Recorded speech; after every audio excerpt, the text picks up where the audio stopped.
Indo-British Advanced Pain Clinic, Noppimayam Surgery Duram. For appointments 9155 15563.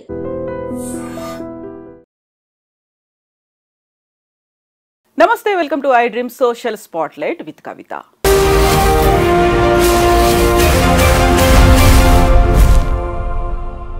ఎన్నో పోరాటాలు ఉద్యమాలు సుప్రీంకోర్టు తీర్పుల తర్వాత కూడా సమాజంలో ట్రాన్స్జెండర్ పర్సన్స్ మీద ఇప్పటికీ వివక్ష కొనసాగుతూనే ఉంది. వారిని ఎలా ట్రీట్ చేయాలి అనే సంగతి పక్కన పెడితే కనీసం వారిని ఎలా సంబోధించాలి అనేటువంటి అవగాహన కూడా లేకుండా ప్రతిరోజు అవమానిస్తూనే ఉన్నారు. ఈ నేపథ్యంలోనే తెలంగాణ రాష్ట్ర ప్రభుత్వం ఒక చిన్న అడుగు ముందుకేసింది.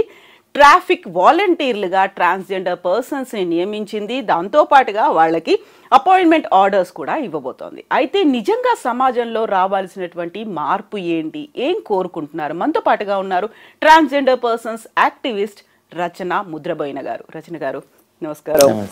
సో మీరు కొన్నేళ్ల నుంచి చేస్తున్న పోరాటంలో కంప్లీట్గా ఒక అడుగు ముందుకు పడింది అనని నేను, ఒక చిన్న బేబీ స్టెప్, ఒక పాజిటివ్గా ఒకటి కనిపిస్తోంది.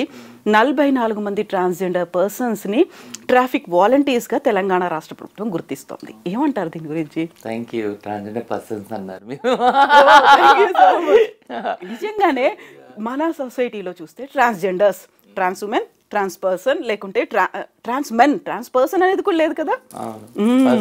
అంటే ట్రాన్స్జెండర్స్ అనేది ఒక మాట, ఒక పదం వాడుకలో ఉంది. బట్ అది అలా వాడకూడదని ఎప్పటి నుంచో చెప్తా ఉన్నాము. సో అది ట్రాన్స్జెండర్ పర్సన్స్ అని మీరు అన్నారు. This is like a big change with a small step అనమాట. సో ఎక్స్పెక్టేషన్స్ అయితే సమానత్వం వైపే, అందరి ఎక్స్పెక్టేషన్స్ సమానత్వం వైపే. ఎల్జిబిటీ రైట్స్ గురించి మాట్లాడే ప్రతి ఒక్క యాక్టివిస్ట్ కూడా వాళ్ళ డిస్కషన్స్ అటే తీసుకొని వెళ్తారు. యాక్చువల్గా తెలంగాణ ఫామ్ అయినప్పుడే మనం చాలాసార్లు అనుకున్నాము, ఇది అందరికీ, అన్ని కమ్యూనిటీస్ కూడా సమన్యాయము, ఒక బంగారు తెలంగాణను మనం చేసుకుంటాము అని. సో బట్ కానీ మన స్టేట్ నుంచి మొదలైన ఏదైతే పోరాటం ఉందో ట్రాన్స్ మూమెంట్, అది నేషనల్ ఇంటర్నేషనల్ లెవెల్లో కూడా చాలామందిని ఇన్ఫ్లుయెన్స్ చేసింది. చాలా policy level, legal level changes కూడా అది బేస్ అయ్యి ఉంది.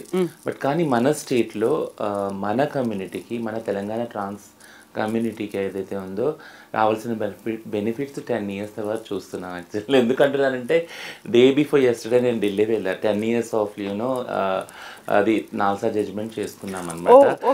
So Gauri Sawant, she the petitioner for actual in the Supreme Court. ఇంకా వేరే వాళ్ళు ఆనంద్ గ్రోవరీలు అందరూ వచ్చారనమాట. థింగ్ ఏంటంటే, and we have a review. Actually అన్నీ మననం చేసుకున్నాం, ఏం చేసాము, నాల్సా వచ్చాక అసలు ఏం జరిగింది, చట్టం వచ్చింది 2019, ఇదంతా ఒకసారి రివ్యూ చేసుకున్నాం. యాక్చువల్గా అన్ని స్టేట్స్ నుంచి కూడా. ముఖ్యమైన మార్పు ఏంటి అంటే, ఒకటైతే లీగల్ బ్యాటిల్స్ అందరం చేస్తున్నాము, దాన్ని ఇంప్లిమెంటేషన్ చేయడానికి నిరంతర ప్రక్రియలాగా కొనసాగుతుంది. నిరంతర ప్రక్రియ. ఒక యాక్టివిస్ట్ చెప్తారు, అదే రోజు బాత్రూమ్కి వెళ్ళే ఏదైతే ఉందో, మనం మంచులు తాగితే బాత్రూమ్కి వెళ్ళాల్సి వస్తుంది కదా, సేమ్ అట్లానే ప్రతిసారి ఆ ఇంప్లిమెంటేషన్ కోసం కోర్టుకే వెళ్ళాల్సి వస్తుంది. ఉదాహరణకి ఇదే తెలంగాణలో పోలీస్ రిక్రూట్మెంట్ కోసం ప్రాపర్ నోటిఫికేషన్ పడ్డప్పుడు అందులో ట్రాన్స్ కాలం లేదు, ట్రాన్స్ వాళ్ళకి ఇది లేదు, అట్లీస్ట్ అదర్స్ అనేది కూడా లేదా. 2014లోనే ఎప్పుడైతే జడ్జిమెంట్ వచ్చిందో అప్పుడు ఒక స్వాభిమాన సభ అని చేసుకున్నాం మన ధర్నా చౌక్లో. అప్పుడంతా కమ్యూనిటీతో పాటు అన్ని పోరాటాల వాళ్ళు, పీపుల్స్ మూమెంట్స్ అందరూ వచ్చాము. అప్పుడు ఈటెల రాజేందర్ గారు ఉన్నారు, యాక్చువల్గా ఫైనాన్స్ మినిస్టర్. ఆయనకు ఒక రిప్రజెంటేషన్ ఇచ్చాము, ఇది ఇంప్లిమెంట్ చేయండి అని. ఆ ఇంప్లిమెంటేషన్, ఆ రిప్రజెంటేషన్లోనే ఒక లైన్ ఆయన చూశారు, అన్నీ చదువుకుంటా, సర్జరీస్ ఫ్రీగా ఇవ్వాలి. ఇదేంటమ్మా సర్జరీస్, ఇది ఎలాగా స్టేట్ స్పాన్సర్ చేస్తుంది అని అన్నారు అనమాట. లేదండి, ఇది సుప్రీంకోర్టు ఉత్తర్వు యాక్చువల్గా. సో ఇది కోర్టే చెప్తుంది, ఎందుకంటే ఇది నీడ్, ఇది రైట్ టు లైఫ్ కింద కోర్ట్ ట్రీట్ చేస్తుంది, ఇది ఒక కాన్స్టిట్యూషనల్ రైట్ ట్రాన్స్జెండర్ వాళ్ళదే అని చెప్పడం జరిగింది. సో అది మొదలుకొని ఇప్పుడు 10 years, నేను ఇప్పుడు చెప్తున్నా కదా, 10 years రివ్యూ చేసుకున్నప్పుడు we have gone through a longer journey. అదే అడగబోతున్నా, చాలా దూరం ప్రయాణించారు, అక్కడే ఉండిపోయారా అని. ప్రయాణించాం. ఇందాక చెప్తున్నాను కదా నేను, అంటే ఎలా అయితే నీళ్ళు తాగితే వాష్రూమ్కి వెళ్తారో అలాగా ప్రతిరోజు కోర్టుకి వెళ్ళాల్సి వస్తుంది ట్రాన్స్జెండర్ యాక్టివిస్టులు వాళ్ళ రైట్స్ కోసము, ట్రాన్స్జెండర్ కమ్యూనిటీ వాళ్ళ రైట్స్ కోసము. ఇదే తెలంగాణలో ఫస్ట్ నోటిఫికేషన్ పడినప్పుడు పోలీస్ వాళ్ళది థర్డ్ కాలం లేదు, రిజర్వేషన్ లేదు ముఖ్యంగా. సో ఫస్ట్ రిజర్వేషన్ కోసం వెళ్ళాము. ఆ తర్వాత కొంతమంది అప్లై చేసి ఎగ్జామ్ రాసినాక వాళ్ళ ఫిజికల్ టెస్ట్లో కూడా మళ్ళీ కోర్టుకు వెళ్ళాం. అంటే ప్రతి ఒక్క స్టెప్లో కూడా కోర్టుకు వెళ్తూనే ఉన్నాం. ఇప్పుడు ఆడవారికి మగవారికి సమానంగా మా వాళ్ళు పరిగెత్తలేరు, మహిళలకి పురుషులకి సమానంగా. అందుకని అందులో సడలింపు కోసం కోర్టుకు వెళ్ళాం, కోర్టు ఉత్తర్వులు తీసుకొచ్చాం. ఇట్లా రోస్టర్ పాయింట్స్ కోసం మళ్ళీ కోర్టుకు వెళ్ళాం. ప్రతి ఒక్క స్టేజ్లో కూడా కోర్టుకు వెళ్ళి చేసే ఈ పోరాటంలో ఒక్కసారిగా గవర్నమెంట్ లేదు ఈ ట్రాఫిక్ వాలంటీర్ తీసుకుంటున్నారు అని డిక్లేర్ చేసినప్పుడు కూడా అందులో ఏం బేసిస్ మీద తీసుకోవాలి, ఎడ్యుకేషన్ క్వాలిఫికేషన్ ఎలా ఉండాలి, ఏం సడలింపు ఉండాలి ఫిజికల్ టెస్ట్కి, ఇవన్నీ ఆడవాళ్ళతో మగవాళ్ళతో, ఇవన్నీ కూడా ఒక డిస్కషన్ చేశాకనే వచ్చింది. థింగ్ ఏంటంటే ఫస్ట్ గవర్నమెంట్ ఏదైతే కాంగ్రెస్ గవర్నమెంట్ ఉన్నప్పుడు ఫస్ట్ LGBTQI విషయాల మీద పనిచేద్దాం అనుకున్నప్పుడు మన్మోహన్ సింగ్ గారి ప్రభుత్వంలో minister of social justice and empowerment concern department అయి ఉంటుంది, ట్రాన్స్జెండర్ వ్యక్తులకు సంబంధించిన నిర్ణయం తీసుకోవటం అయ్యింది. అప్పుడు మొదలుకొని ఆ డిపార్ట్మెంట్కి సంబంధించిన వాళ్ళు ఒక చట్టాన్ని తీసుకురావాలని నిరంతరం పనిచేస్తూ ఉన్నారు. గవర్నమెంట్ మారింది అయినా కానీ ఆ డిపార్ట్మెంట్కి ఆ రెస్పాన్సిబిలిటీ అలానే ఉంది. ఒక బ్యూటిఫుల్ థింగ్ ఏంటంటే ఇర్రెస్పెక్టివ్ ఆఫ్ పొలిటికల్ పార్టీస్ ఎవరు వచ్చినా కానీ ట్రాన్స్జెండర్ కమ్యూనిటీకి చెయ్యాలి, ఏదో ఒకటి చెయ్యాలి అని ఒక డెడికేషన్ తోటి అందరూ ఉన్నారు. ఎందుకంటే ఆ ఎంపతి సింపతి అక్కడ వర్క్ చేసింది యాక్చువల్గా నాల్సా తర్వాత. సో మేము చెప్తా ఉన్నాం, మాకు చదివించండి, మాకు ఉద్యోగాలు ఇవ్వండి, వేరే వాళ్ళతో మేము చేస్తాం సమానంగా అన్న ఆ మాటను, అంటే అది ఒకసారి ఒక రాత్రులు చెప్తే అందరికి అర్థం కాదు కదా. సో అది వేరు విధాలుగా వేరు ప్లాట్ఫామ్స్లో పని చేస్తూ చెప్పాల్సి వచ్చిన టైము అలా పని చేసుకుంటూ వచ్చాం కూడా యాక్చువల్గా. ఆ తర్వాత 2016లో బిల్లు వచ్చింది. ఆ బిల్లులో చాలా మటుకు లోటుపాట్లు ఉన్నాయి. దాన్ని కూడా మేము చేసాం, గవర్నమెంట్కి రిప్రజెంటేషన్ ఇచ్చాము. ఆ తర్వాత 2019లో యాక్ట్ వచ్చింది, తర్వాత రూల్స్ వచ్చినాయి, అందులో కూడా రిజర్వేషన్ లేదు యాక్చువల్లీ. సో కొన్ని స్టేట్ స్పెసిఫిక్గా రిజర్వేషన్స్ ప్రొవైడ్ చేశాయి, కొన్ని ఫెసిలిటీస్ వెల్ఫేర్ బోర్డు లాంటి ప్రొవైడ్ చేశాయి. గత ప్రభుత్వంలో కూడా వెల్ఫేర్ బోర్డు క్రియేట్ చేశారు, ఒక బడ్జెట్ అలొకేట్ చేశారు. బట్ ఎప్పటి నుంచి కూడా మేము అంటున్న ఈ డిమాండ్ ఏదైతే ఉందో ఎడ్యుకేషన్లో రిజర్వేషన్, హారిజాంటల్ రిజర్వేషన్ ఎడ్యుకేషన్లో జాబ్స్లో అన్నది ఇప్పుడు 10 years తర్వాత ఈ జాబ్స్, ఇది కూడా ఒక పైలట్ ప్రాజెక్ట్ అంటున్నారు. ఇప్పుడు చూడటానికి అట్లీస్ట్ అన్బిలీవబుల్ యాక్చువల్లీ, ఇది అవుతుందా అనిపించింది. It's happening actually. సో ఇప్పుడు 44 మంది ట్రాఫిక్ వాలంటీర్స్గా సెలెక్ట్ అయిపోయారు. వాళ్ళు ఉద్యోగ బాధ్యతలు నిర్వహించబోతున్నారు అనుకున్నప్పుడు ఒక అమ్మయ్య అనే ఒక ఫీల్, ఇంతకాలం చేసిన పోరాటానికి కొంతమందికైనా వచ్చింది అని. బట్ ఇక్కడ రచన గారు మాట్లాడుకోవడానికి లెక్కలు అనేవి పక్కాగా ప్రతి రాష్ట్రం దగ్గర ఉన్నాయా? ఎంతమంది ట్రాన్స్జెండర్ పర్సన్స్ ఉన్నారు అనే లెక్కలు సెన్సెస్ అనేది 2011దే ఉంది, ఇంకా మనకి 5 lakhs చేంజ్ సంథింగ్ ఉంది దేశవ్యాప్తంగా. 5 lakhs విచ్ ఈస్ వెరీ చిన్న అమౌంట్. అది అంటే చిన్న నెంబర్స్ ఎందుకంటామంటే అది కూడా ఎట్లా చేస్తారు బేస్ అనేది కూడా తెలియదు అసలు. యాక్చువల్ 5 lakhs ఎలా అరైవ్ అయ్యారు సెన్సెస్లో కూడా తెలియదు. What is the procedure they followed అనేది.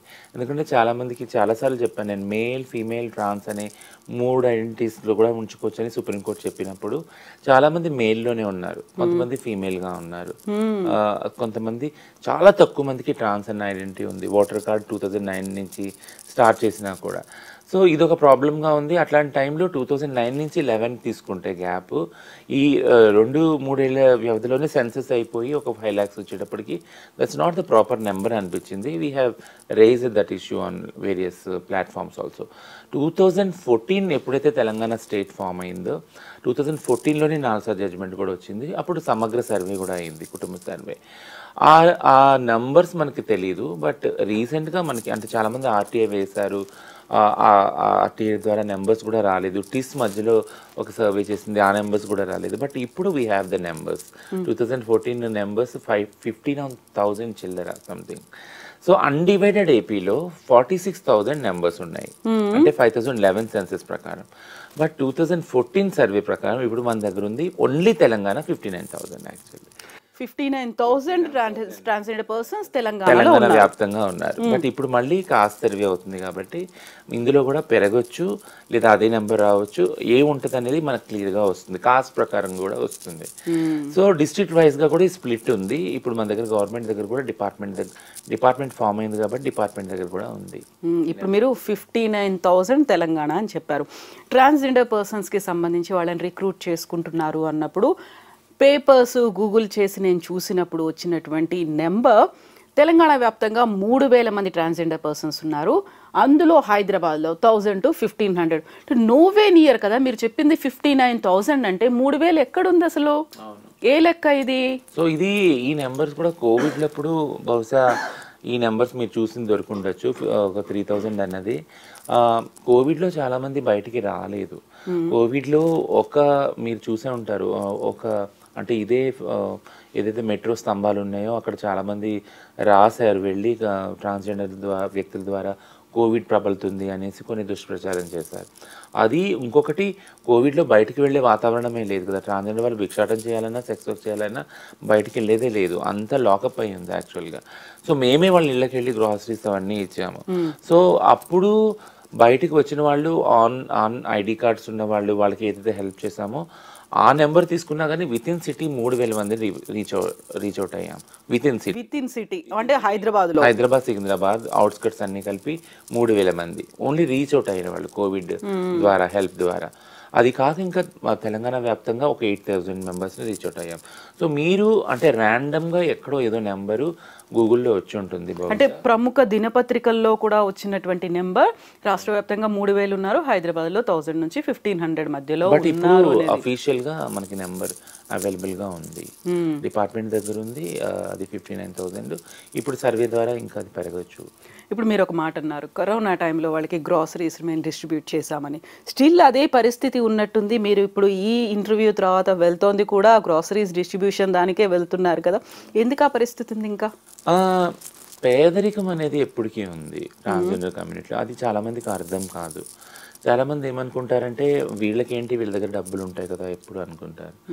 బెదిరించో భయపెట్టో భయపెట్టో లేదా మనం వాళ్ళకి సరిపోము, వాళ్ళు 1,000-2,000 సంపాదిస్తారు, 3,000 సంపాదిస్తారు, ఇట్లాంటి వాళ్ళ దగ్గర నగలు ఉన్నాయి, ఎప్పుడు నగలు వేసుకొని తిరుగుతారు. ఇవన్నీ కూడా కొన్ని మిత్స్ అండ్ మిస్కాన్సెప్షన్స్ సమాజంలో ఉన్నాయి. అంటే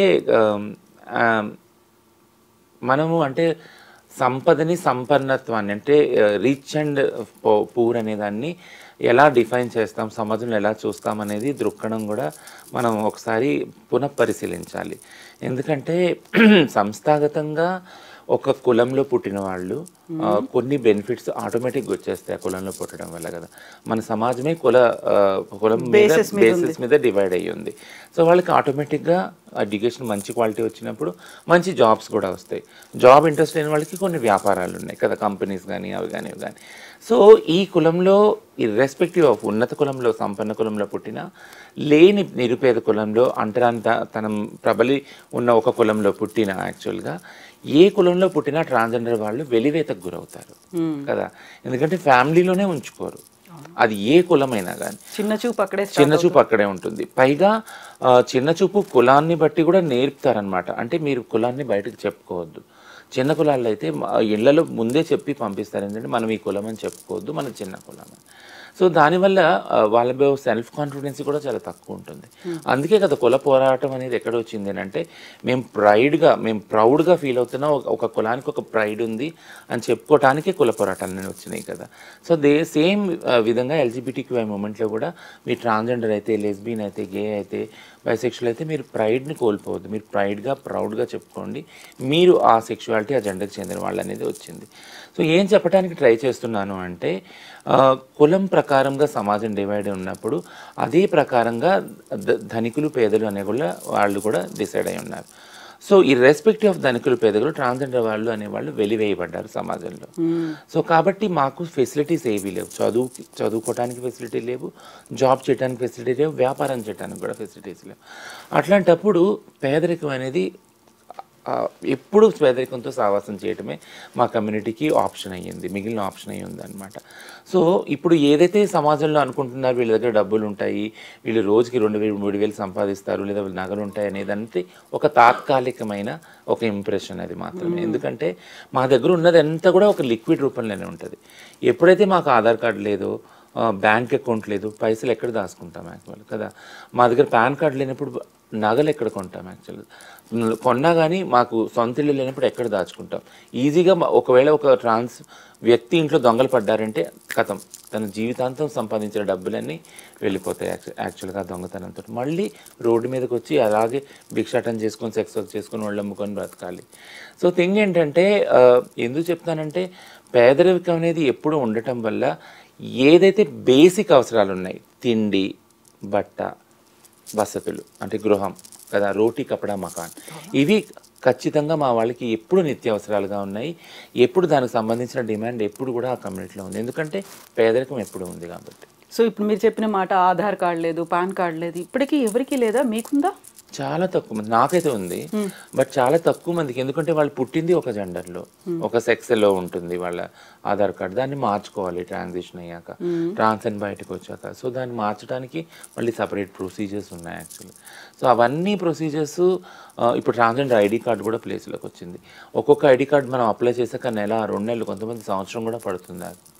సో ఇవన్నీ ఐడి కార్డు లేకపోవడం వల్ల ఏది కూడా బ్యాంక్ అకౌంట్ కానీ, ఇటు ఎడ్యుకేషన్ జాబ్ పర్పస్ కానీ వెళ్ళాలన్నా కూడా చాలా ఇబ్బందులు అవుతున్నాయి. ఇప్పుడు రచన గారు, తెలంగాణ రాష్ట్ర ప్రభుత్వం వాలంటీర్స్గా తీసుకుంటున్నాము అంటే 58 మంది అప్లై చేసుకుంటే అందులో 44 మంది సెలెక్ట్ అయ్యారు. వాళ్ళకి 10th క్లాస్ సర్టిఫికేట్ బేస్ చేసుకొని. సో అందులో కూడా వ్యాలిడ్ ఆ సర్టిఫికేట్ని కూడా ట్రాన్స్జెండర్ పర్సన్ అన్నట్టుగానే ఉందా, లేకుంటే వాళ్ళు మేలా ఫీమేలా, అంతకుముందు ఏముంది ఆ 10th క్లాస్లో చదివినప్పుడు ఆ జెండర్ని బేస్ చేసి తీసుకున్నారా? అది ఆ డిస్కషన్ అయినప్పుడు కూడా ఎవరిది కూడా మాక్సిమం ఉండదు యాక్చువల్గా. అంటే ట్రాన్స్జెండర్ వాళ్ళని అంటే ట్రాన్స్జెండర్ పుట్టుకతో ఉండరు కదా యాక్చువల్, మేల్ ఫీమేల్లోనే సెక్స్లో పుడతారు వాళ్ళు. కాబట్టి వాళ్ళ బర్త్ సర్టిఫికేట్స్ ఆ సెక్స్లోనే ఉంటుంది. వాళ్ళు చదువు అంతా పూర్తి చేసుకొని అప్పుడు బయటకు వచ్చి నేను ట్రాన్స్జెండర్ అని చెప్పుకోవడానికి ఒక ధైర్యం వచ్చినప్పుడు చెప్తారు వాళ్ళే. మా తరం అట్లీస్ట్. ఇప్పుడు తరాలంటే ఇంట్లోనే తల్లిదండ్రులు యాక్సెప్ట్ చేస్తున్నారు, వాళ్ళు అక్కడే ట్రాన్స్జెండర్ సర్టిఫికేట్ అంతా ప్రొడ్యూస్ చేసుకుంటున్నారు. వాళ్ళ ఎడ్యుకేషన్ అకాడమిక్ అంతా కూడా అలానే ట్రాన్స్జెండర్ అనే ఉంటుంది కాబట్టి ఇప్పుడు అంటలేదు. ఒక తరం ఇప్పుడు ఏదైతే ఈ పోలీస్ పోస్టుల కోసం అప్లై చేశారో వాళ్ళది అట్లీస్ట్ వాళ్ళ జెండర్ కానీ సెక్స్ కానీ మేల్ ఫీమేల్ అనే ఉండుంటుంది almost. So 10th certificate almost all ఆ బైనరీలోనే ఉండుంటుంది మేల్ ఫీమేల్లో. సో దానికి ఖచ్చితంగా గవర్నమెంట్గా ఓరియంటేషన్ ఇచ్చాము, అందులోనే ఉంటుందని చెప్పాము, వాళ్ళు ఒప్పుకున్నారు కూడా. ఇది కాక ప్లస్ ఇంకోటి ఏంటంటే ఖచ్చితంగా ఈ జాబ్స్ అనేవి తెలంగాణలో పుట్టిన ట్రాన్స్జెండర్ వ్యక్తులకే అమలు కావాలి అనేసి ఎవరైతే సెక్రటరీ ఉన్నారు, లోకల్ వాళ్ళు, ఇక్కడ పుట్టిన వాళ్ళకి, ఇక్కడ 10th కంప్లీట్ చేసిన వాళ్ళకి అని స్ట్రిక్ట్గా, ఇది presidential order actual 2018 presidential order ఒకటి ఉంది. ఏ బేసిస్ మీద తెలంగాణ వాళ్ళకి జాబ్స్ కానీ లేకుంటే రిజర్వేషన్స్ కానీ ఇవన్నీ అప్లై చేయాలనేసి ఆ ప్రెసిడెన్షియల్ ఆర్డర్ని బేస్ చేసుకొని 10th ఇక్కడ తెలంగాణలో కంప్లీట్ చేసిన వాళ్ళకి ఎవరైతే ఉన్నారో వాళ్ళకి మాత్రమే ఈ జాబ్లో కన్సిడర్ చేయడం జరిగింది. సో ట్రాన్స్జెండర్ వ్యక్తులు కూడా అదే బేసిస్, మేల్ ఫీమేల్ కూడా అదే బేసిస్ తీసుకోవడం జరిగింది. సో ఇప్పుడు 44 మంది సెలెక్ట్ అయ్యారు, వాళ్ళని మనం ట్రాఫిక్ వాలంటీర్స్గా చూడబోతున్నాం. ఒక గౌరవప్రదమైనటువంటి వాళ్ళకంటూ సపరేట్గా యూనిఫామ్ ఉంటుంది, వాళ్ళకంటూ స్టైఫండ్ ఇస్తారు, వాళ్ళకంటూ ఒక జీవనాధారం అయితే కొంత మేరకైతే లభిస్తోంది. బట్ వాట్ అబౌట్ మీరు చెప్పినటువంటి 59,000లో ఇది 0.1% కూడా కాదు, అంతే కదా? సో మిగతా వాళ్ళకి సంబంధించి జీవనాధారం అనుకున్నప్పుడు వాళ్ళు బెగ్ చేస్తున్నారా, లేకపోతే ఇప్పటికీ కూడా సెక్స్ వర్క్లో ఉన్నారా అనుకున్నప్పుడు ఇంకో రకమైనది కనిపిస్తోంది. వాళ్ళు ఏంటంటే ఆల్మోస్ట్ ఒక ఎక్స్టార్షన్ లాంటి పని. ఇప్పుడు మనకి ఫంక్షన్స్ అవుతున్నాయి, పెళ్ళిళ్ళు అవుతున్నాయి, లేకుంటే ఇంకోటి ఏదో గృహప్రవేశాలు ఇలాంటివి ఉన్నాయి, ఆ టైంలో వెళ్తున్నారు, వెళ్ళి బెదిరిస్తున్నారు అనేది. వెరీ రీసెంట్గా అదే తెలంగాణ రాష్ట్ర పోలీసులు 8 మందిని పట్టుకున్నారు కదా. సో దాన్ని ఏ రకంగా చూస్తారు మీరు అసలు? యాక్చువల్గా ఆ మార్పు అనేది ఎందుకు వచ్చింది, ఎలా మార్పు రావాలంటారు మళ్ళీ? సో ఈ క్వశ్చన్ ప్రతిసారి ప్రతి ఇంటర్వ్యూలో ఫేస్ చేస్తాను నేను. బట్ కానీ ఈ పోలీసు పోస్టులు ఇచ్చేది కూడా ఒక చిన్న ఎక్స్పీరియన్స్ షేర్ చేసుకుంటాను. చాలా ఇంట్రెస్టింగ్ ఎక్స్పీరియన్స్ అది. రీసెంట్గా రాహుల్ గాంధీ గారు ఈ కుల సర్వే గురించి వచ్చినప్పుడు సివిల్ సొసైటీ రిప్రజెంటేషన్ ప్రకారంగా సీఎం గారు కూడా ఉన్నారు అండ్ డిప్యూటీ సీఎం గారు అందరూ స్టేజ్ మీద ఉన్నారు.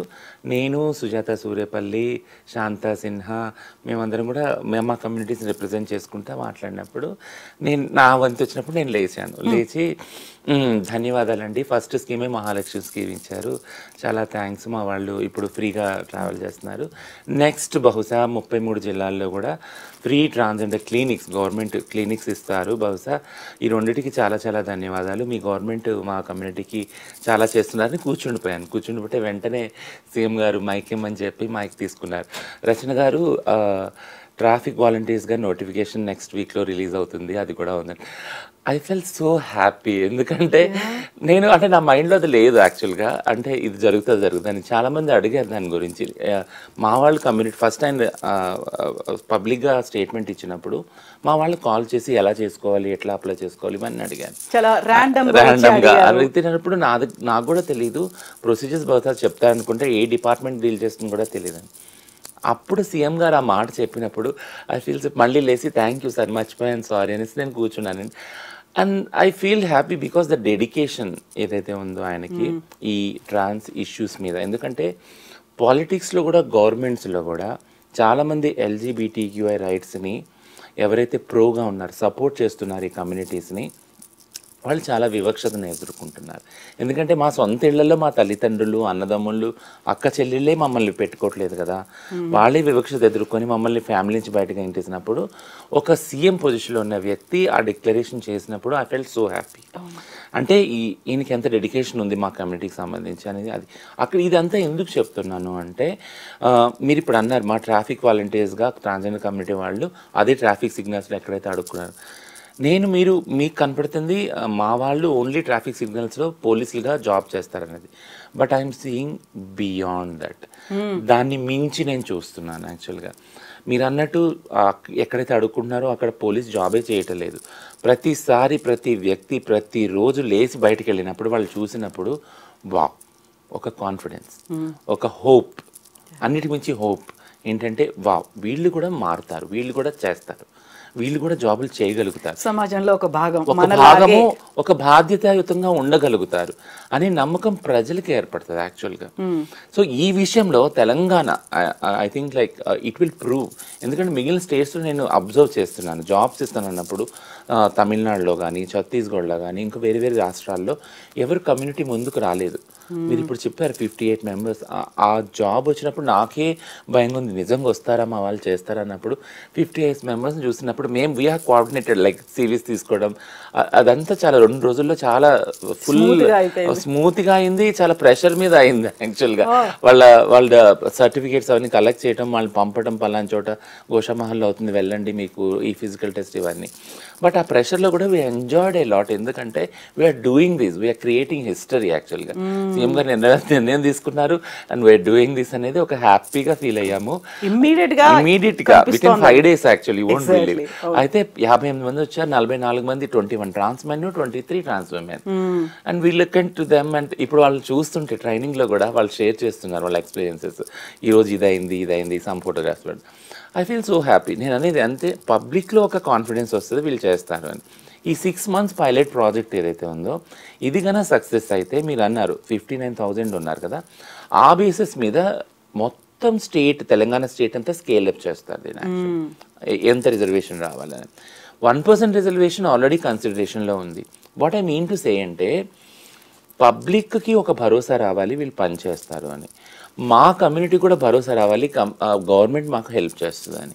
సో మీరు అన్నది ఏదైతే ఈ క్రైమ్ ఉందో భిక్షాటనలో కానీ, సెక్స్ వర్క్లో కానీ, అది ఒక్క రోజులో వచ్చింది కాదు. మేము ఎన్నో రకాలుగా చెప్తున్నాం, మా కమ్యూనిటీ పాపులేషన్ పెరిగింది, భిక్షాటనకు వెళ్ళినా లేదా సెక్స్ వర్క్ వెళ్ళినా వచ్చే రీసోర్స్ చాలా తక్కువైపోయింది యాక్చువల్లీ. సో ఏ రిసోర్స్ మీద బతకాలి unless until we have various choices కదా. భిక్షాటన సెక్స్ వర్క్ చాయిస్గానే ఉంది, అది ఆల్ టైమ్ చాయిస్. ఇది కాకుండా ఇప్పుడు గవర్నమెంట్ ట్రాఫిక్ వాలంటీర్స్ ఇచ్చారు, అలానే ఈ 33 జిల్లాల్లో కౌన్సిలర్స్, కమ్యూనిటీ ఛాంపియన్స్ని ఇచ్చారు. గ్రాడ్యువల్గా వీఆర్ ప్రోగ్రెసింగ్. నేను చెప్పను ఒక్క రోజులో రోమ్ వాజ్ నాట్ బిల్టప్ కదా, ఒక్క రోజులో రోమ్ని కట్టలేదు. బట్ ఈ బేబీ స్టెప్స్ ఏదైతే ఉన్నాయో అది పబ్లిక్కి, గవర్నమెంట్స్కి ఒక కాన్ఫిడెన్స్ క్రియేట్ చేస్తుంది, కమ్యూనిటీకి కూడా ఒక కాన్ఫిడెన్స్ క్రియేట్ చేస్తుంది. ఖచ్చితంగా మా లైఫ్స్ మారుతాయని. నువ్వు డెఫినెట్లీ మేక్ ఏ చేంజ్ అండి. కరెక్ట్గా. ఇప్పుడు మీకు ఒక డబ్బులు ఇస్తే ఒక సెంటిమెంట్ పరంగా మీ ఆశీర్వాదాలు తీసుకోవచ్చు, అది బాగుంటుంది అని నమ్మేవాళ్ళు ఎంతలా అయితే ఉన్నారో, సేమ్ నేను ఇంతకుముందు చెప్పినట్టుగా ఎక్స్ప్లాయిట్ అవ్వడం కావచ్చు, ఎక్స్టార్షన్ లాంటిది మారడం కావచ్చు, ఫంక్షన్స్కి బలవంతంగా వచ్చి మీరు ఇస్తారా ఇవ్వరా, లేకపోతే మేము ఇలా హంగామా చేస్తాం, లేకుంటే ఈ పని చేస్తాం, ఇంత నానా రభస చేస్తాము అని, ఇవన్నీ కంప్లైంట్స్ కూడా ఈ మధ్యకాలంలో విపరీతంగా అయ్యాయి. పోలీసులు కూడా అరెస్ట్ చేశారు. సో వీళ్ళు ఇలా చేశారు, ఒకదానికి వెళ్ళి 80,000 డిమాండ్ చేస్తున్నారు, లేకపోతే వాళ్ళు 50,000 ఇచ్చినా సాటిస్ఫై అవ్వట్లేదు, ఇలాంటివి ఉన్నాయి. దాని మీద విపరీతమైన కంప్లైంట్స్ ఈ మధ్యన పెరుగుతున్నాయి. కాబట్టి సో వాళ్ళకి ఏం చెప్తారు, ఏం జరగాలంటారు మార్పు అనేది? అక్కడ కూడా తెలంగాణ పోలీస్ ఒక ఆర్డర్ ఇష్యూ చేశారు. ఏంటంటే ఎవరైనా ఇచ్చినా కానీ ట్రాన్స్జెండర్ వాళ్ళకి క్రిమినల్. సో నేను తప్పని అన్నాను, ఎందుకంటే అన్ని విధాలుగా తెలంగాణ పోలీస్ ట్రై చేస్తున్నారు. ఏంటి అంటే ఇక్కడున్న ఏదైతే న్యూసెన్స్ ఉందో, ఏదైతే క్రైమ్ ఉందో దాన్ని మినిమైజ్ చేయడానికి. యాజ్ ఇట్ ఈజ్ ట్రాన్స్జెండర్ వాళ్ళకి హాని చేయాలని ఎవరికీ ఉండదు సమాజంలో. సో బట్ వీళ్ళు హాని చేస్తున్నారు, మనం వేరే దారులు తొక్కుదామని ట్రాన్స్జెండర్ కమ్యూనిటీకి కూడా ఉండదు. సో వాళ్ళు ఏంటంటే ట్రాన్స్ కమ్యూనిటీ, మా కమ్యూనిటీ ఆ పొజిషన్లో, ఎందుకంటే వాళ్ళకి ఏం రిసోర్స్ లేక ఆ దారులు పట్టుకుంటున్నారు. బట్ అలా అని చాలా రూడ్గా, క్రూయల్గా కూడా పోలీస్ వాళ్ళు లేరు. వాళ్ళు కూడా ఒక మధ్యస్థ దారిని ఎంచుకోవడానికి ట్రై చేస్తున్నారు. ఇదంతా ఒక ప్రాసెసే కదా, ఇదంతా అందరికీ లెర్నింగ్, ఇటు గవర్నమెంట్స్కి లెర్నింగే, ఇటు కమ్యూనిటీకి కూడా లెర్నింగే. సో క్రైమ్ పెరిగే కొద్దీ నిన్న చెప్పిన ఆర్డర్ ప్రకారం ఏంటంటే ఎవరైనా ఇచ్చినా కానీ వాళ్ళని క్రిమినలైజ్ చేస్తాం, మీరు ఇవ్వద్దు భిక్ష, లైబుల్ అవుతారు అనేసి. సో ఏంటంటే ఇవన్నీ పద్ధతులు గవర్నమెంట్ అనుసరిస్తుంది. అక్కడ క్రైమ్ని తగ్గించడం వాళ్ళ బాధ్యత కాబట్టి అది అనుసరిస్తుంది. బట్ క్రైమ్ ఎలా తగ్గాలి, వితిన్ కమ్యూనిటీ కూడా ఒక సిస్టమ్స్ పెట్టుకోవాలి, సెటప్స్ పెట్టుకోవాలి. సిస్టమ్స్ ఉన్నప్పుడు, అంటే మీరు ఇప్పుడు అన్నారు కదా, ఎప్పుడు దాకా అయితే మా దీవెన మీద ఒక నమ్మకం ఉంటుందో పబ్లిక్లో, అప్పటి వరకు ఆ బధాయి అనేది సిస్టమ్ ఏదైతే ఉందో అది జరుగుతూనే ఉంటుంది. అది ఉన్నంతకాలం మా కమ్యూనిటీకి అదొక సోర్స్ ఆఫ్ లైవ్లీహుడ్గానే ఉంటానే ఉంటుంది. అది తప్పని నేను అన్నాను, అలా అవ్వదు, దాన్ని మార్చాలి అని నేను పూర్తిగా సమూలంగా దాన్ని జరిగే క్రైమ్ ఏదైతే ఉందో ఆ క్రైమ్ జరగకుండా ఒక సిస్టమ్ ఏమి ఏర్పరచుకున్నారు. ఉదాహరణ నేను ఇంతకుముందు ఇంటర్వ్యూస్లో కూడా చెప్పాను, సెక్స్ వర్క్ జరిగేటప్పుడు ఈ క్రైమ్ చాలా ఉంది. క్లయింట్స్తో కానీ, పోలీస్తో కానీ, రౌడీస్తో, గుండాస్తో వాళ్ళు ఒక సిస్టమ్ పెట్టుకున్నారు, సెల్ఫ్ రెగ్యులేటరీ బోర్డ్ అని. అది పెట్టుకున్నప్పుడు మినిమైజ్ అయ్యింది. అది ఆ సెల్ఫ్ రెగ్యులేటరీ బోర్డు ద్వారా క్రైమ్ మినిమైజ్ అవ్వటమే కాకుండా వాళ్ళ హెల్త్ గురించి కూడా ప్రత్యేకమైన శ్రద్ధ తీసుకునే అవకాశం ఏర్పడింది యాక్చువల్గా. సో అలాంటి ఒక సిస్టమ్ కమ్యూనిటీ ఏర్పరచుకోవాలి, అనుసంధానంగా, గవర్నమెంట్కి అనుసంధానంగా సపోర్టివ్గా ఉండాలి. అప్పుడు అన్నీ కూడా పీస్ఫుల్గా నడుస్తాయి. ఇప్పుడు మీరు ఒక మాట చెప్పారు, 33 జిల్లాల్లో హెల్త్ క్లినిక్లు అనేది, అది ఎక్కడ దాకా వచ్చింది? అది వచ్చింది యాక్చువల్గా, సెటప్ అయిపోయినాయి. And we're giving a proper implementation plan to the government. అంటే మనం క్లినిక్లు స్టార్ట్ చేసినంత కాదు కదా గవర్నమెంట్ హాస్పిటల్లో, అందరూ వెళ్ళాలి కూడా, ఆ సర్వీసెస్ తీసుకోవాలి కూడా. ప్రస్తుతానికి వీక్లీ వన్సే ఉంది క్లినిక్. ఏమేమి ఉన్నాయి అందులో అన్ని, అంటే ఆ గవర్నమెంట్ హాస్పిటల్లో డిస్ట్రిక్ట్ లెవెల్లో ఏరియా హాస్పిటల్ కానీ మెడికల్ కాలేజ్లో కానీ సెటప్ చేశారు. అక్కడ ఏ సర్వీసులు ఉన్నాయో అన్నీ అవైలబుల్ ఉంటాయి. మీ డిమాండ్ అనేది ఫ్రీ సర్జరీ అనేది ఉంది, అది ఓన్లీ వన్ ఉస్మానియాలో మాత్రమే ఇచ్చారు. Because of the supreme court instructions ఒక గవర్నమెంట్ హాస్పిటల్ ఇవ్వాలి కాబట్టి ఉస్మానియాకి మాత్రమే అది ఇచ్చారనమాట. అది కూడా ఇప్పుడు వచ్చి సర్జరీస్ ఇంకా స్టార్ట్ కాలేదు. 59 సర్జరీస్ ఆల్రెడీ అటాచ్ చేశారు ఆరోగ్యశ్రీకి. బట్ ఎవరికి రేషన్ కార్డ్స్ లేకపోవడం వల్ల అది ఆగిపోయినాయి, స్టాల్ అయినాయి. ఇంకేంటంటే ట్రాన్స్ హెల్త్ క్లినిక్స్ అనగానే అందరి మైండ్లో వచ్చేది ఏంటంటే, అంటే వీళ్ళు ఈ రోజు నుంచి ఇంకా సర్జరీస్ చేసేసుకుంటారా, వీళ్ళందరూ ఇలా మారిపోతారా అనే ఒక భయం కూడా అందరిలో ఉంది, పబ్లిక్లో కూడా ఉంది. But I want to clear that ఏంటంటే క్లినిక్స్ అనేవి సర్జరీస్ కాదు, క్లినిక్స్ అనేవి హెల్త్కు సంబంధించినవి. ట్రాన్స్జెండర్ వారికి సర్జరీసే నీడ్గా లేవు, సర్జరీస్ కావాలి. బట్ ప్లస్ ఇతర ఆరోగ్య అవసరాలు కూడా ఉన్నాయి. ఎవరికైనా థైరాయిడ్ ప్రాబ్లం ఉండొచ్చు, డయాబెటిక్ ఉండొచ్చు, క్యాన్సర్ ఉండొచ్చు కదా, గాల్ బ్లాడర్ ఇష్యూస్, కిడ్నీలో స్టోన్స్, ఇవన్నీ ఇష్యూస్ ఉన్నాయి కదా. వీటిలన్నిటి కూడా ఎప్పుడు కూడా గవర్నమెంట్ హాస్పిటల్కి వెళ్ళరు ఎవరు కూడా ట్రాన్స్జెండర్ వాళ్ళు. ఇప్పుడు నేను లింక్ చేస్తాను చూడండి. ఇప్పుడు మీరు అంటున్నారు ఎక్స్టార్షన్ క్రైమ్ ఏదైతే అడుక్కోవటానికి వెళ్ళినప్పుడు సెక్స్ వర్క్లో ఉన్నప్పుడు అది ఎక్కువ మనీ కోసమే కదా అది చేసేది. వాళ్ళు ఎక్కువ మనీ ఎందుకు ట్రాన్స్జెండర్ వాళ్ళకి వాళ్ళ హెల్త్కి సంబంధించి వాళ్ళ ఫ్యూచర్ సంబంధించి ఒక ఎష్యూరెన్స్ లేదు. కాబట్టి వాళ్ళు ఒకవేళ ఇప్పుడు ఆరోగ్య సమస్య వచ్చింది, కిడ్నీ స్టోన్స్, ఒక ప్రైవేట్ హాస్పిటల్కి వెళ్ళిపోతే మినిమం 3 lakhs అయిపోతుంది. వాళ్ళకి ఆరోగ్యశ్రీనే లేదు కదా, అప్పుడు ఆ పైసలని ఎక్కడి నుంచి తీసుకొచ్చు, రీఎంబర్స్ అవ్వదు కదా, వాళ్ళ సేవింగ్స్ నుంచే వెళ్ళిపోతాయి వాళ్ళకి. అట్లా యూ వోంట్ బిలీవ్, రీసెంట్గా కొన్ని క్యాన్సర్ కేసెస్ పెరిగినాయి ట్రాన్స్ కమ్యూనిటీలో. పెరిగినప్పుడు minimum 15 lakhs. It's like oral cancer కానీ ఏదైనా మామూలు వాళ్ళకి వచ్చే ఆ క్యాన్సర్స్ అన్నీ వాళ్ళకు కూడా వస్తున్నాయి. ఆ క్యాన్సర్స్ పెరిగినప్పుడు మినిమం ఒక 15 lakhs నుంచి 30 lakhs వెళ్ళిపోతున్నాయి ప్రైవేట్ హాస్పిటల్స్కి వెళ్ళినప్పుడు. అట్ ది ఎండ్ అది కీమోథెరపీ కూడా వాళ్ళకి కాకపోయినా ఇంకా అప్పుడు మనకున్న ఒకటే క్యాన్సర్ ఇన్స్టిట్యూట్ హాస్పిటల్ ఉంది, మినిమైజ్ బేసిక్గా ఫ్రీగా ఇచ్చేది, అక్కడికి వెళ్తున్నారు. అది కూడా చాలా అడ్వాన్స్ స్టేజ్లో వెళ్తున్నారు. ఇంకేంటంటే అందరం ఆలోచించవలసింది ఆడవాళ్ళకి మగవాళ్ళకి ఎలా హెల్త్ ఫెసిలిటీస్ కావాలో ట్రాన్స్జెండర్ వాళ్ళకి కూడా హెల్త్ ఫెసిలిటీస్, హెల్త్ నీడ్స్ ఉన్నాయి, హెల్త్ ఫెసిలిటీస్ కావాలి, గవర్నమెంట్ సెటప్లో కావాలి. వాళ్ళకు ఒక నమ్మకం కలుగుతుంది, ఈ గవర్నమెంట్ హాస్పిటల్కి వెళ్తే నాకు జలుబు వచ్చినా జ్వరం వచ్చినా వేరే వాళ్ళకి సమానంగా నన్ను చూస్తారు అని. ఆ కాన్ఫిడెన్స్ అనేది వాళ్ళ దగ్గర నుంచి రావాలి. అండ్ అదే కాన్ఫిడెన్స్ ఇటు సొసైటీ, గవర్నమెంట్ కూడా ఇవ్వాలి. And at the same time మీరు చెప్పినట్టుగా 44 మందితో ఒక పైలట్ ప్రాజెక్ట్ అనేది స్టార్ట్ అయింది. ఆ 44 మంది మీదే, ఆ భుజాల మీదే ఇంత రెస్పాన్సిబిలిటీ ఉంది. మనం దీన్ని సక్సెస్ చేస్తే ఈ 6 నెలల పాటు మన మీద ఒక రిమార్క్ లేకుండా we're no less than any other person అనేది కనుక వీళ్ళు ప్రూవ్ చేసుకోగలిగితేనే 33 జిల్లాల్లో కూడా అలాంటి ఫెసిలిటీ రాబోతోంది. సో వాళ్ళతో మాట్లాడినప్పుడు ఏం కాన్ఫిడెన్స్ కావచ్చు, వాళ్ళతో ఏమనిపించింది, ఆ బూస్టప్ అనేది ఎలా అనిపించింది? దిస్ ఇస్ వెరీ టఫ్ అండి. ఎందుకంటే నేను ప్రాపర్ జాబ్లో నేను ఐ థింక్ 4th year ఇది నన్ను నేను పెట్టుకొని రెస్పాన్సిబుల్గా జాబ్ రెస్పాన్సిబిలిటీస్ డీల్ చేస్తున్నప్పుడు I can feel that actually. అంటే నాకు కొంత ప్రివిలేజ్ ఉంది, నేను ఎడ్యుకేటెడ్, ఆ వెసులుబాటు ఉంది కాబట్టి నా ఎడ్యుకేషన్ తగ్గట్టు నా ఎక్స్పీరియన్స్ అంతా చూసి నాకు జాబ్ వచ్చింది. And I'm privilege to do that. But అలా అని ట్రాన్స్జెండర్ వ్యక్తి పని చేయవలసిన అవసరం లేదనేది కాదు కదా. నేను పొద్దున్న లెగవలసి వస్తుంది, నేను వంట చేసుకోవాలి, నేను డబ్బా పెట్టుకోవాలి, టైంకి వెళ్ళాలి, అటెండెన్స్ పడుతుంది, ఇవన్నీ ఉంటాయి కదా. బట్ టు బీ ఫ్రాంక్, నేను యాక్టివిస్ట్ అవ్వటం వల్ల నాకు 2 రెస్పాన్సిబిలిటీస్ ఉన్నాయి. I never want to get rid of activism. ఎందుకంటే నేను కమ్యూనిటీకి కొన్ని ప్రామిసెస్ చేసుకున్నాను, నాకు I should get some benefits అని. చాలా మంది మీ వైపు చూస్తూ ఉంటారు కూడా. Yeah and they will look in to me like. So ఈ మధ్యలో ఎంతో ఎమోషనల్గా డ్రౌనింగ్ అయినప్పుడు, సర్జరీస్ ద్వారా హార్మోన్స్ ఇంబ్యాలెన్స్ అయినప్పుడు I will look in to the community. And వాళ్ళు వెంటనే ఒక అలారం, ఒక రెడ్ ఫ్లాగ్ చెప్తారన్నమాట, why you are like seeing so sad అని అన్నప్పుడు I shouldn't like uh expectations కానివన్నా, అంటే ఎక్స్పెక్టేషన్స్ కోసం నేను బతుకుతున్నాను అని కాదు, but at least there is some hope కదా. నాకు వాళ్ళ మీద హోప్ ఉంది, వాళ్ళకి నా మీద హోప్, వాయిస్ అనేది మీరు రైజ్ చేయగలుగుతున్నాను. ప్లస్ ఆ ఫెసిలిటీస్ అనేవి తేవాలి అనేది ఒక తపన ఉంది. ఇది ఎందుకు చెప్తున్నానంటే నేను వాళ్ళ పొజిషన్లో పెట్టుకున్నప్పుడు నాకున్న ప్రివిలేజెస్తో I have able to navigate అనమాట. అంటే నేను నాకున్న ప్రివిలేజెస్ ద్వారా మంచి జాబ్ సంపాదించుకొని దాని ద్వారా కమ్యూనిటీకి చేయగలుగుతున్నాను, ఆ టైంని అలా ప్లాన్ చేసుకోగలుగుతున్నాను. బట్ అలా అని నేను ట్రాన్స్ అవ్వటం వల్ల నా మొహం చూసి జీతం ఇవ్వట్లేదు, అక్కడ కష్టపడితేనే రిపోర్టింగ్ అన్నీ చేస్తేనే ఇస్తున్నారు యాక్చువల్గా. అదే పరిస్థితిలో ఈ 44 మందిని నేను చూశాను యాక్చువల్గా. ఇలాంటి సేమ్ రెస్పాన్సిబిలిటీ ఈ 44 భుజస్కంధాల మీద కూడా ఉంటుంది ట్రాన్స్ వాళ్ళ మీద. పొద్దున్నే లేవాలి, టైంకి పోవాలి, అక్కడ పైగా ట్రాఫిక్ వాలంటీర్స్ అంటే డ్యూటీ టైంకి ఉండాలి. ఇప్పుడు ట్రైనింగ్లో ఉన్నారు, today is the last day, ఈరోజు ట్రైనింగ్ అయిపోగానే ఆర్డర్స్ తీసుకుంటారు.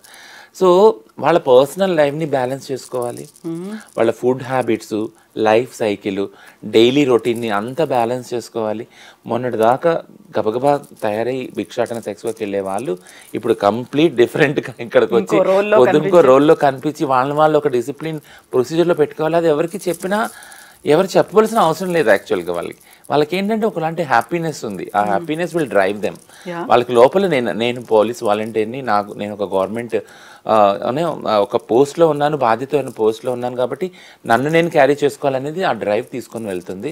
అండ్ ఐఎమ్ రెగ్యులర్గా స్క్రీనింగ్. నేను వాళ్ళతో ఎవరితో మాట్లాడలేదు, but I'm looking in to their post, వాళ్ళ వాట్సాప్ స్టేటస్లు కానీ వాళ్ళ ఇన్స్టా పోస్టులు చూస్తాను. I feel so happy. ఇంకోటి ఏంటంటే వీళ్ళందరూ ఒక చోటే ఉన్నారు కదా ట్రైనింగ్లో. అండ్ వాళ్ళందరూ ఒక గ్రూప్గా వాళ్ళు చూసినప్పుడు I feel so happy. They are all like you know sharing చేసుకుంటున్నారు ఒకరికొకళ్ళ concern. And yeah, and they will be responsible and you know government service at the end. So I can see that ఒక happiness అనేది మీ కళ్ళలో కనిపిస్తుంది. ఆ proud moments అనేవి ఉంటాయి, వాళ్ళు షేర్ చేసుకునేటువంటి ఒక గోల్డెన్ మెమరీస్ అనేవి ఉంటాయి కదా. మాకంటూ ఒక మంచి గౌరవప్రదమైనటువంటి బాధ్యత, ఉద్యోగం, జీవితం రాబోతోంది అనే ఒక కాన్ఫిడెన్స్ అనేది ఉంటుంది. రచన గారు, thank you so much. Just keep up the spirit, fight చేస్తూనే ఉండండి. బికాస్ ఎందుకంటే చాలా మంది మీ వైపు చూస్తూ ఉన్నారు, మీరున్నారనేటువంటి ఒక కాన్ఫిడెన్స్ వాళ్ళకు కూడా ఉంది. కాబట్టి జస్ట్ ట్రాన్స్జెండర్ పర్సన్స్ కోసం, at the same time society కోసం కూడా ఇలాగే ఫైట్ చేయండి. Thank you so much. Thank you.